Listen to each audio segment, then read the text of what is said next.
यह है बच्चों हमारा सोलर सिस्टम। तो देखिए सूर्य है और सूर्य के चारों तरफ सूर्य के परिवार जो ग्रह हैं वो चक्कर लगा रहे हैं। तो सूर्य से सबसे नजदीक है मरकरी यानी कि बुध, उसके बाद है वेनस। वेनस को पृथ्वी की बहन भी कहा जाता है।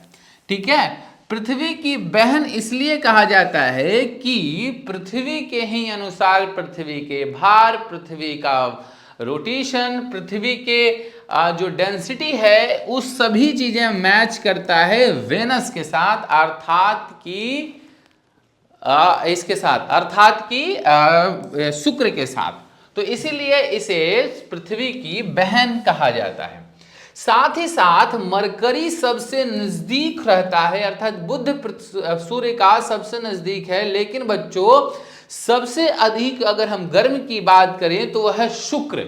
शुक्र सबसे गर्म इसलिए है क्योंकि इसका जो वातावरण है, सूर्य क्या थी, शुक्र का वातावरण, इसमें भारी मात्रा में CO2 भरा है और CO2 की वजह से इसका वातावरण काफी गर्म हो जाता है।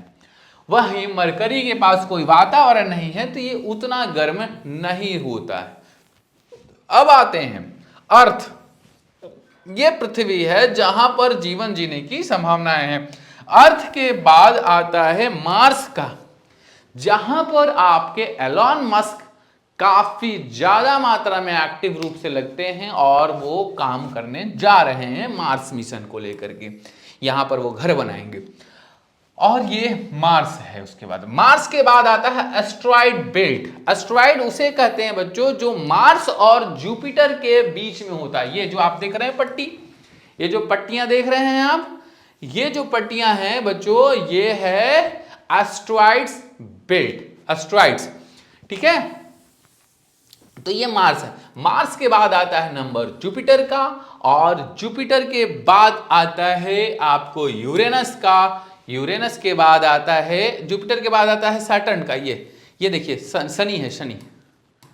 ठीक है, शनि का, शनि के बाद आता है यूरेनस का, उसके बाद आता है नेपच्यून का। ठीक है, बुध, शुक्र, पृथ्वी, उसके बाद मंगल, बृहस्पति, शनि, यूरेनस, फिर नेपच्यून। ठीक है ना, अरुण और वरुण। ठीक है, तो ये है बच्चों सोलर सिस्टम और इससे जुड़ी हुई जानकारियां।